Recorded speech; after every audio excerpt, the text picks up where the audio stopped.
So guys welcome back on my YouTube channel RSC English. My dear friends, एक बार फिर से मैं आप लोग के बीच में आ चुका हूं। मैं हूं नीरज। मैं आज की इस सेक्शन में चर्चा करने वाला हूं verb. You know what's a verb?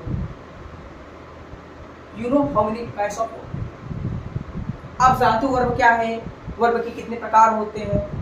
You don't know, we don't think so. Okay, today I will teach you with full concept. We don't worry, okay, चिंता मत करो, क्योंकि मैं जानता हूं आप लोग के बीच में आपकी कहानी में अच्छी तरह से जानता हूं। बहुत सारे ऐसे स्टूडेंट होते हैं जिनको इनके बारे में चर्चा ही नहीं होता कि वर्ब कितने प्रकार के होते हैं। बहुत सारे बच्चे ऐसे अभी आपको मिल जाएंगे, छोटे छोटे पॉइंट्स पे चर्चा करने को अपने आप को नहीं बता पाते। मैं अभी एक क्लासरूम में पढ़ाने गया, मैंने पूछा कि जो वर्ब होता है सिंगुलर होता है कि प्लूरल? कोई भी वर्ब, जैसे मैंने कहा ये डू है, सिंगुलर है कि प्लूरल?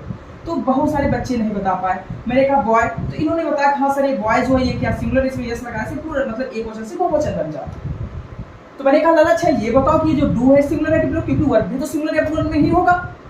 तो इन्होंने बता ही नहीं। हमने कहा चलो ये डू है, इसमें आप ईएस लगा देते हो, आप जो प्रेजेंट इंडिफिनिट पढ़ते हो किसी वर्ब में एस लगाने से क्या हो जाता है। तो एक प्रकार की चर्चा। सबसे पहले आप अपने आप को छोटे मोटे पॉइंट्स पे पूछ सकते नहीं बता।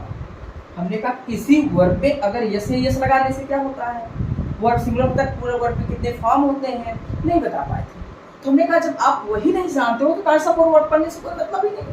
तो सबसे पहले पार्ट 1 देखते हैं, क्योंकि उसमें मैंने चर्चा किया था, फुल कॉन्सेप्ट के साथ चर्चा किया हूँ कि वर्ब क्या है, वर्ब सिंगुलर से प्लूरल कैसे बनता है, प्लूरल से सिंगुलर कैसे बनता है, अनेक प्रकार की चर्चा मैंने उस पर किया अगले वीडियो में।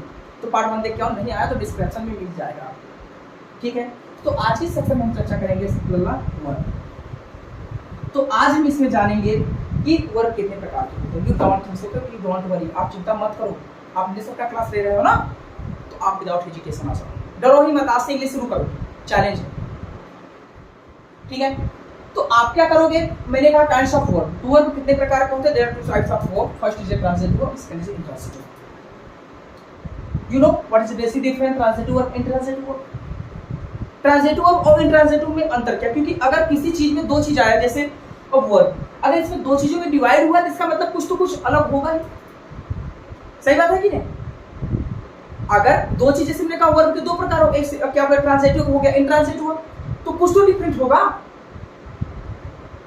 नहीं तो क्या मतलब था ट्रांजिटिव और इंट्रांजिटिव वर्ब पढ़ाने? एक ही पढ़ाते, चाहे जो दे दिया जाता, वर्ब का कोई काइंड्स ही नहीं होता। तो जब काइंड्स हुआ तो इसमें अंतर भी तो है। जैसे मान लीजिए किसी पिताजी के दो लड़के हैं, जैसे मैं दो भाई, तो हमारे और हमारे भाई में अंतर बहुत है। वो दिन भर सोता है, सही बात है कि नहीं, और मैं दिन भर इधर से कोई काम करता रहता हूं, तो हमारे और उसमें बहुत अंतर है, लेकिन हम दोनों जन के पिताजी एक ही हैं।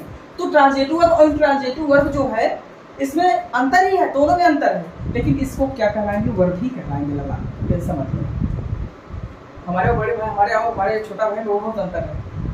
थक गए उससे, और पूरे घर वाले थक चुके हैं उससे, उसकी बात नहीं करेंगे। तो सबसे पहले हम बात करेंगे ट्रांजिटिव वर्ब। ट्रांजिटिव वर्ब का मतलब क्या होता है? तो सबसे पहले हम आपको इसका परिभाषा बता दें, डिफिनेशन कैसे जानोगे ट्रांजिटिव वर्ब। तो सिंपली हमें कह सकते हैं a verb is require an object after it's complete its sense is called a transitive verb. नहीं समझ पाए तो हिंदी में भी बता देते हैं।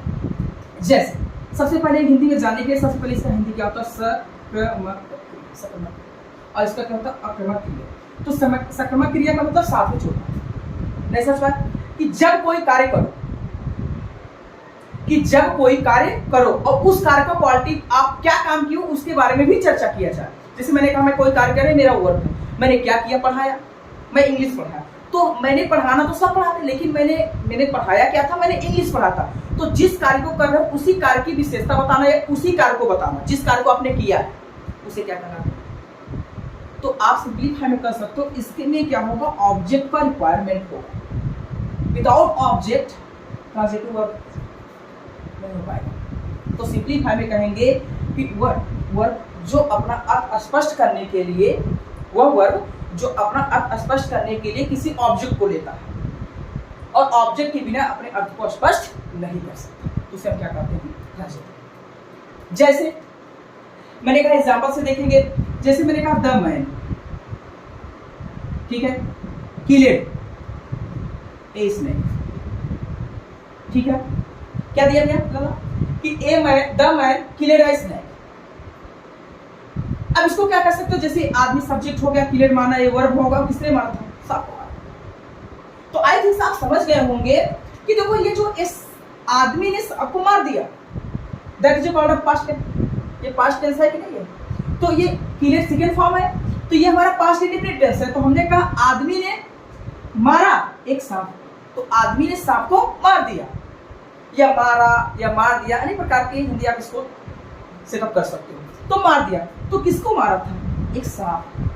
तो आई थिंक ये क्या मेरा है? ऑब्जेक्ट। तो अपनी अर्थ स्पष्ट बताने के लिए एक ऑब्जेक्ट को ले रहा है कि नहीं? जैसे और भी अच्छे तरीके से अगर आप अच्छे से बाइक, जैसे कुछ लोग होते हैं, बहुत सारे ऐसे स्टूडेंट हैं कि मैं उनसे पूछा कि यार क्या प्लानिंग है, कहे कि पापा कहे कि अगर आप 90+ लाओगे या 80+ लाओगे हाई स्कूल में आप गॉट करते हो तो आपको हम बाइक दे देंगे। तो हमने कहा आई गॉट, क्या भैया? I got a bike. अब गेट से सेकेंड फॉर्म क्या है? गॉट। आई गॉट, मैंने पाया ए बाइक, मैंने एक गाड़ी को प्राप्त किया, पाया। सिंप्लीफाई, मैं एक बाइक को क्या किया? अब देखो ये जो बाइक है लल्ला, ये हमारा वर्ब है, समझ रहे हो कि नहीं? ये मेरा वर्ब है, क्योंकि गेट से क्या बना है? गॉट बना है। एक गेट हमारा फर्स्ट फॉर्म है और गॉट उसका क्या? सेकेंड है।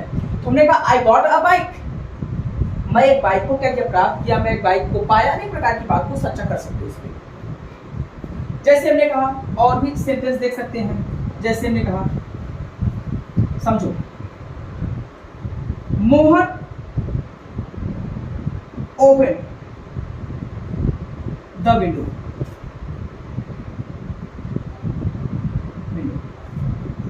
मोहन खोल दिया दरवाजे को, तो मोहन ने दरवाजे को खोल दिया। जैसे अभी अजय ने खोल के गया दरवाजा, तो हम यहाँ किसका ले लिया? मोहन। हम ऐसे भी कर सकते थे, Ajay open the window, Ajay दरवाजा खोल दिया विदाउट आस्किंग, बिना पूछे। तो ये क्या है बताओ? अजय तो मेरा सब्जेक्ट हो गया, अब ये खोलना मेरा क्या वर्ब है, और दरवाजे को खोलना, विंडो मतलब खिड़की दरवाजा कुछ दूर हो सकता है, विंडो हो सकता है। मैंने कहा Ajay open the window, Ajay ने खिड़की को खोल दिया। तो बताओ लगा, अजय ने जिस कार्य को किया है, ये कार्य मेरा है, लेकिन अजय जिस कार्य को किया उसकी विशेषता, अजय ने क्या किया था? खोलने। ये तो मेरा वर्ब हो गया, लेकिन जो किया उसको बताया ना, उसने क्या किया? दरवाजे को खोला था। तो दरवाजा मेरा ऑब्जेक्ट हुआ कि नहीं लगा? तो आई थिंक सब समझ गए होंगे कि without object transitive will not prove that. Transitive prove नहीं कर सकता, आई विल ट्रांजिटिव हो।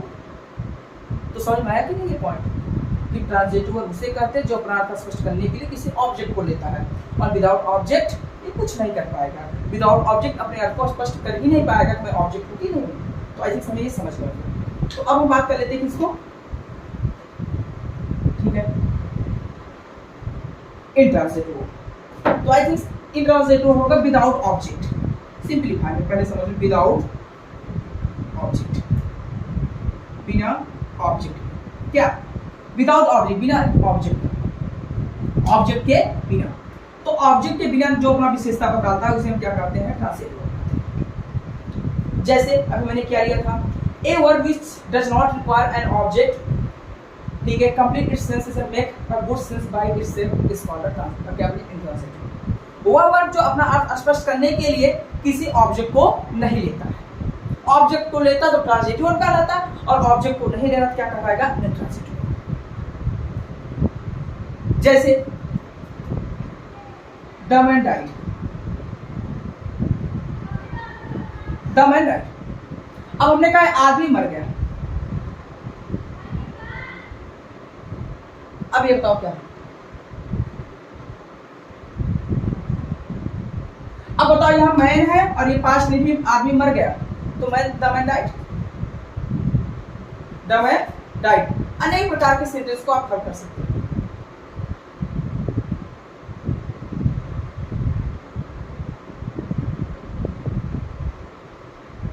समझ में आ रहा है? और उसके वजह से अनेक प्रकार के द सनराइज, सूर्य उगता, द सनसेट, तो ये सब क्या, ये सब सेंटेंस जो होते हैं इनमें अपने विशेषता देखो स्वयं पता, कोई टेंशन नहीं, ठीक है। हमने कहा जैसे क्या बोला, द मैन डाइड। आगे जैसे हमने कहा द सन,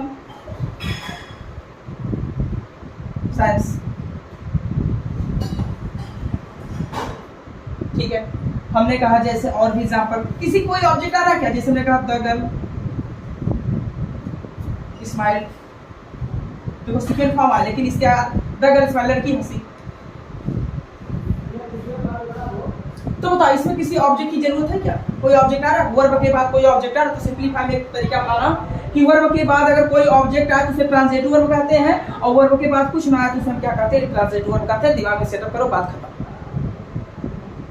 कि वर्ब, अगर कोई वर्ब है, कोई भी वर्ब हो, अगर उसके बाद जैसे सेकेंड फॉर्म में हो या कुछ भी, सेकेंड फॉर्म में हो या यस यस कुछ भी लगा हो, तो अगर कोई वर्ब आ रहा है उसमें अगर कोई ऑब्जेक्ट जो कुछ भी जुड़ा हो तो उसे हम ट्रांजिटिव वर्ब कहेंगे, और अगर किसी वर्ब के बाद कुछ भी ना दिखे तो उसे हम क्या कहते हैं? इंट्रांजिटिव वर्ब कहते हैं। तो आई थिंक सब समझ गए मेरे समझाने का मतलब क्या था।